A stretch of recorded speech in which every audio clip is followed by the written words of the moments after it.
Vamos aproveitar esses segundos de pausa no podcast para falar sobre horas. Conheça o novo Samsung Galaxy Watch Ultra, projetado para resistir a qualquer desafio e superar limites com o poder do Galaxy AI. Quer garantir o seu? Ganhe a partir de R$800 de desconto no seu relógio usado. Acesse samsung.com.br e saiba mais. Galaxy Watch Ultra. Galaxy AI chegou.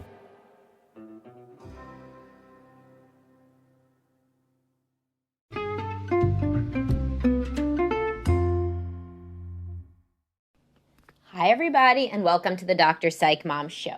Today we're going to be talking about why your wife is so stressed out by your teenage kids. And a lot of guys don't understand this because they are stressed by the teenagers, but not in any way to the level that their wife seems stressed by them. And it seems to take over the whole household, the mood of the home, and everything else. The entire atmosphere is colored by the wife's stress about these children of this age. And I will talk about that in depth as soon as I tell you to subscribe. My most recent subscriber episode was probably something about sex or relationships. I cannot remember. And let's see. What's going to be coming up? There's going to be one coming up on. Let me clarify. Of course, your marriage is supposed to be somewhat child-centered. That's the one that's coming up. So I didn't look at the last one, but, sometimes I take a few days in between recording some of these. I don't remember. Anyway, that one should be a good one because a lot of people have said, obviously, I'm the first to say you should prioritize your marriage, as that's most of what the podcast and posts are about. But some people take this to an extreme, and some preoccupied attachment guys think that means the wife is supposed to like them more than the kids or prioritize them more than the kids. That's not real. That's not going to happen. That's not healthy. You wouldn't want to be with that woman if you actually had her in reality, and I'll discuss why in that upcoming subscriber episode. So subscribe now, and there's also 135 others, so well worth the $8.99 a month. Okay, so back to the teenager debacle. So obviously having little kids, babies, and toddlers is stressful, physically demanding, it's loud, there's a lot to manage, they're all over you, you get touched out, etc. You may have thought that as the children get older, it would get easier. It usually does in the elementary school years, but then the teenage years are considered more stressful, according to research for parents, than even the toddler and baby years, which had previously been thought to be extraordinarily stressful until there is this new comparison point. So which women are particularly stressed out? Well, the more that the woman is identified with her role as a mom, so a stay-at-home mom, for example, then she will, not that working moms, obviously working moms such as myself are very into the children, but there's a difference, right? You have another thing. So things could go well for me at work and badly with the kids. So like I could get, let's say, into a fight with my teenager but that day at work went really well, right? So then there's like 50% of the things I did that day went well. Now, if you're a stay-at-home mom, then your role, your career is the children. So if you get into a fight, it would be like a man, who's a workaholic getting yelled at by his boss.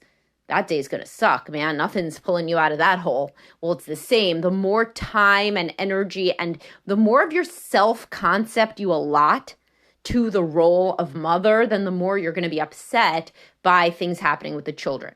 And babies and toddlers are difficult, and they can be defiant, but they're not going to personally attack you. Whereas teenagers are trying to individuate, so they can say, so when a 2-year-old says, I hate you, if a 2-year-old said, I hate you, that would mean basically you didn't give me what I wanted. It means the same thing for a teenager, but they got a lot more words. So, they could be like, you are a fake person.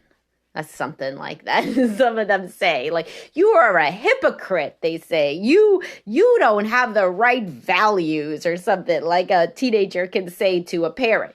Well, that sounds really hurtful. I mean, it's very hurtful, So it's attacking your character. It still probably means you didn't give me enough access to screens today, but it can also mean like I really have decided in my teenage brain that I do not want to be like you at all.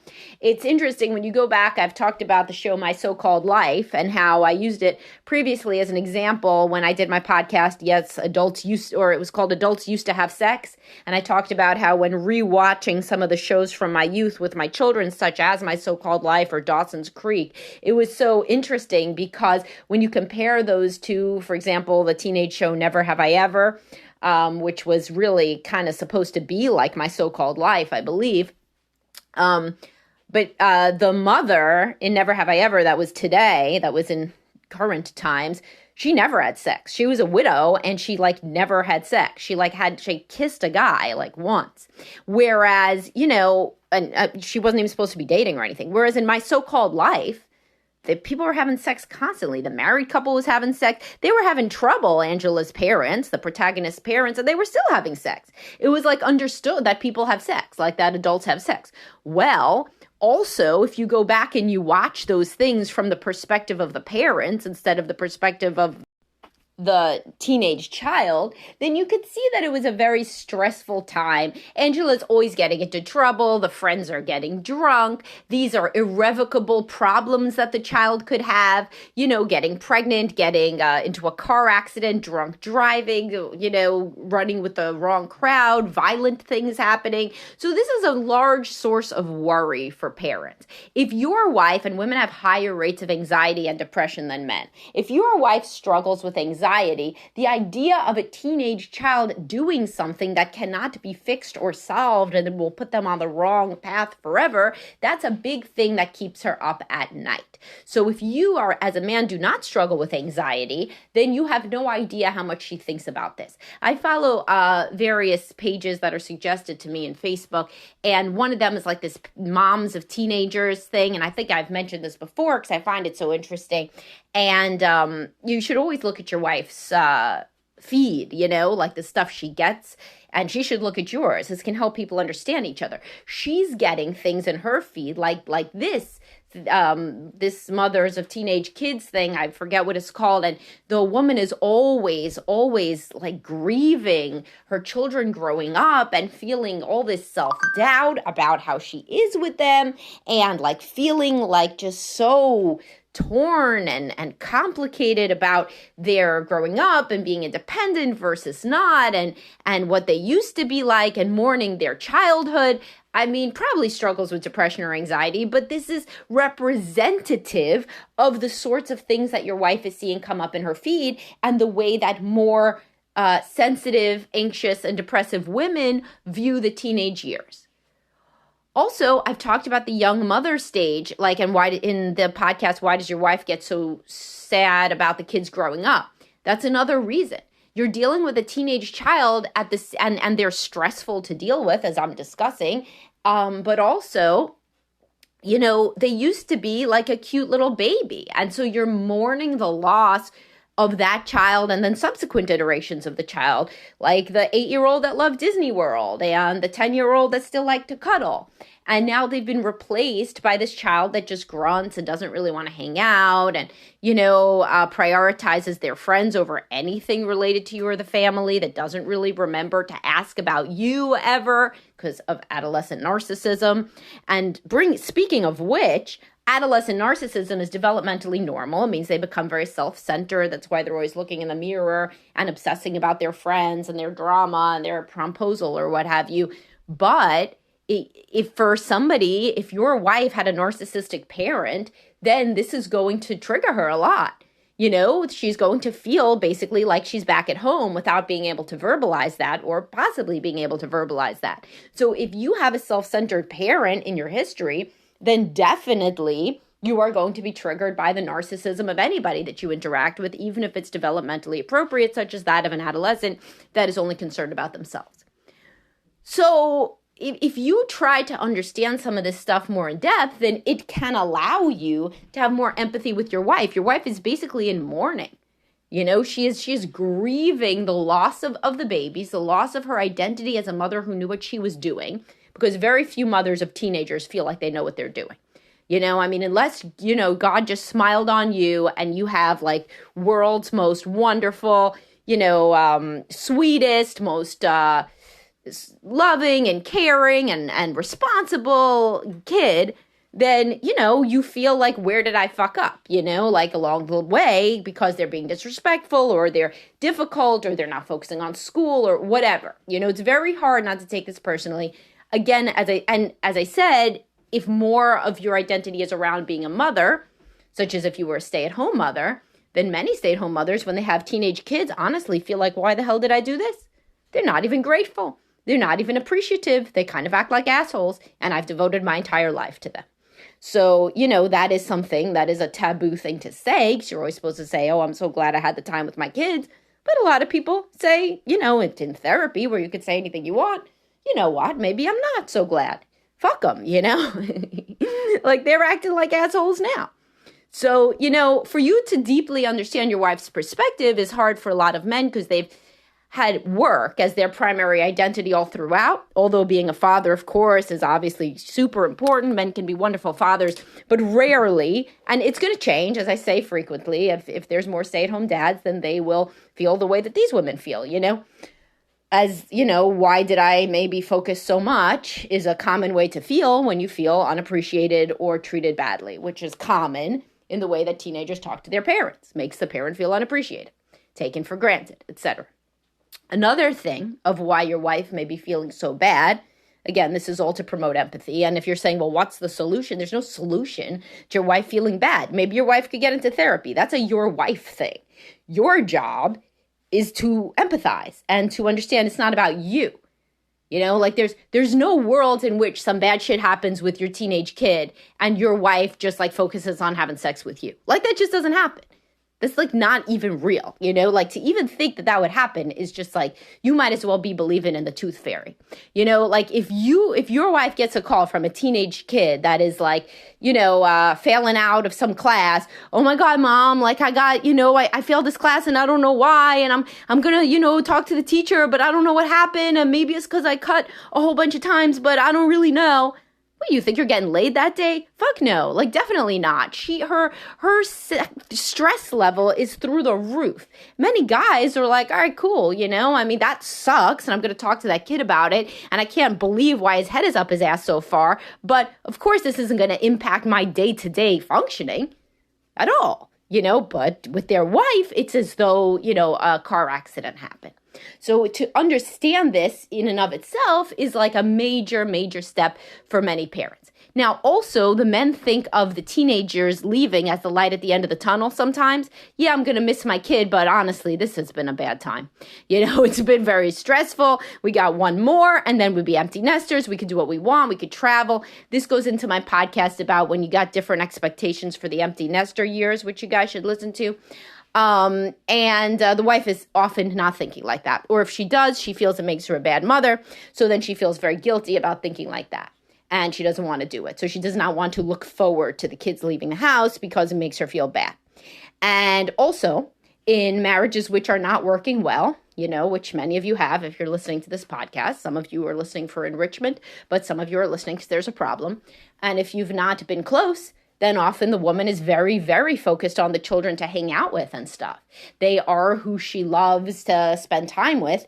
And when they don't want to spend time with her or when they're going to leave, she gets very depressed. On average, women actually do better after the children leave the house. They get happier because human happiness increases after age 60. After you get out those pesky sex hormones out of the way. But women that have had ambivalence and about, their marriage and who struggle with depression, anxiety, etc., who don't feel like they got time to remediate any deficits that they perceive that they had as a mother, it feels like to some women like time gets away from them. They wanted to develop this wonderful reciprocal relationship with the child and do all these things. And then it's just like, bam, the child hits teenage years. They pull away. They're doing more stuff alone. They don't really want to hang out. And then the woman feels a lot of grief for missed opportunities. And this is always going to be amplified, by the way, if she had a bad relationship with her own mother, because then she always wanted to be the mother she never had. And if she feels she didn't have the chance to do that, then she feels very bad. So the child leaving the house feels like the end of her opportunity to make this the relationship that she always wished that it could be. A lot of men don't have this much shit trapped and enmeshed in the idea of parenting. They just don't. Not that it's so easy for them to parent. Sometimes, they could be real assholes or impatient or removed or detached or all sorts of things. But what they usually don't do is obsessively think about their relationship with their kids. I got guys in therapy, I barely know their kids' names. I mean, they'll just be like my oldest because they mention the kid's name once every 3 weeks. so they don't expect me to remember it, whereas with the women, it's like, man, I know all of their names of the kids. Or, at least the oldest. Down the road, it's that's the one everybody talks about the most is the oldest, because that's the one where you're trying your hardest to understand this new stage that's happening. That's the one that's always going to be doing everything first. So the woman is very anxious about her ability to parent this child through this, to shepherd the child through these new experiences and this new stage of parenting for her. Anyway, these are all the reasons why your wife is so stressed out by the teenagers. And what should you do? You should be supportive. You should be loving. You should forward this podcast and say, which of these things resonate with you? This is not one that's going to offend her. This is not one of them where you send 10 reasons to give me more head. That is not this kind. So you should send this to her and be like, which of these speak to you? Which of these points that she made speak to you? Right? I mean, is this how you feel? Could I stand to be more empathic and kind and understanding? Do I minimize the amount that these children's behavior and their various endeavors impact you? Have I not been empathic about that enough? Just like she probably doesn't understand, various things that impact you, like sex, right? So your wife does not understand how much sex impacts you. Not having it makes you feel like a loser and like a failure, right? She doesn't get that. She's like, oh, okay, phew. We don't have to, we just had sex, so thank God, at least for a week, he's not going to bother me for sex. Now I could focus. I could really get some shit done around the house. That is so alien to the way that most guys think that it feels like something from a different planet. And so my job is to help you understand one another, if you were my clients, but also in this podcast, right? So I'm trying to help in this podcast, the man understand the woman's, what he perceives as an obsession with the children. And I'm saying, you know what, unless she is really meeting criteria for depression or anxiety, in which case certainly go to a therapist, Google those criteria. God knows I've talked about them enough. When you can't admit you're anxious, when you can't admit you're depressed, I have podcasts on those things. But overall, this is a difficult time, particularly for women with parenting. Now, if she's laying in bed crying about it, then this is different. Every 6 months, maybe. I don't know, every 3 months. If this is a regular thing, where she's hysterical, crying and sobbing and screaming and self-chastising, that's not normal. No, then she needs to see a therapist for sure. But just feeling like, oh my God, am I doing a good job? I'm so stressed out. What's up with this? Why can't he get his life on track? Why can't she just pay attention in school? Why do these children fight all the time? Where are they? Who are these new friends? What's going on? Do you think she's having sex yet? Do you think this? Do you think that? That's normal. That's normal. So just so you know, that's normal. And I hope you got something out of this podcast, guys, and I'll talk to y'all soon. Have a great day.